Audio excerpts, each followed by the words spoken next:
A Constituição de 37 no Brasil dizia claramente, como representação da própria desejo da sociedade, dizia essa Constituição, de que o treinamento de mão de obra, e essa coisa a gente tentou retrabalhar, o treinamento de mão de obra era direcionado aos pobres e desvalidos da sorte, escrito na Constituição. Essa temática escrita na Constituição de 37 nos persegue até hoje.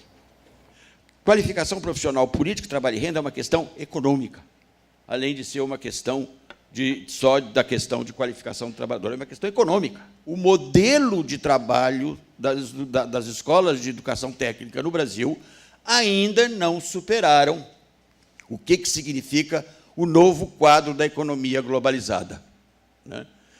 A educação profissional de escola técnica no Brasil ainda segue uma determinada coisa lá de trás, de novo no estigma da Constituição de 37, que é de ensinar a profissãozinha, né?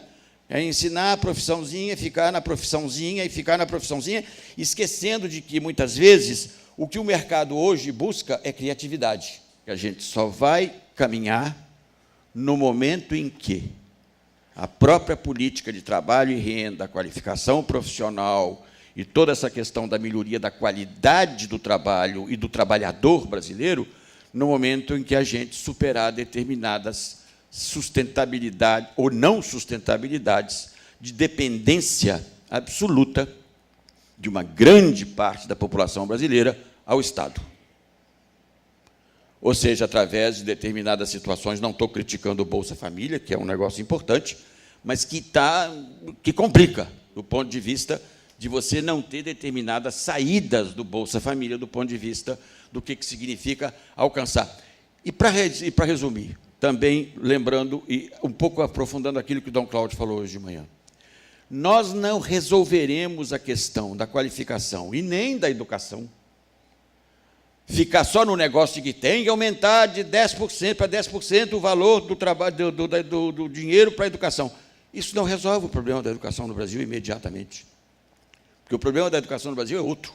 É um problema de reformulação de paradigmas, é um problema de revolução da própria forma de oferta da educação, que está tudo errado do ponto de vista da educação no Brasil. A gente trabalha com prédios horrorosos, tempo parcial, currículo de 50 anos atrás, inclusive na universidade.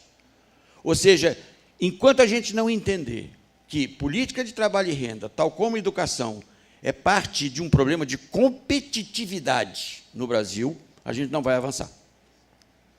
Se a gente não entender que o objetivo fundamental de qualificação profissional é melhoria de valor agregado, o que significa melhoria da própria situação econômica e da própria forma da competitividade do Brasil. Eu tenho um amigo que diz o seguinte: cada vez que os economistas e os educadores se juntam, a única coisa que cria são carecas. Por que os economistas e os educadores, na maioria, são carecas, né? É que toda hora a gente tem que coçar a careca e dizer: ih, errei. Ih, errei. Entende? Então, a gente não aprendeu. Ou seja, teve um economista no Brasil que diz que a economia brasileira e a forma de entendimento da evolução econômica no Brasil é um negócio tão complicado que nem o passado a gente resolve, a gente consegue explicar. Né? Porque exatamente a gente não entendeu que tem certos paradigmas do ponto de vista de condição humana que precisam ser superados.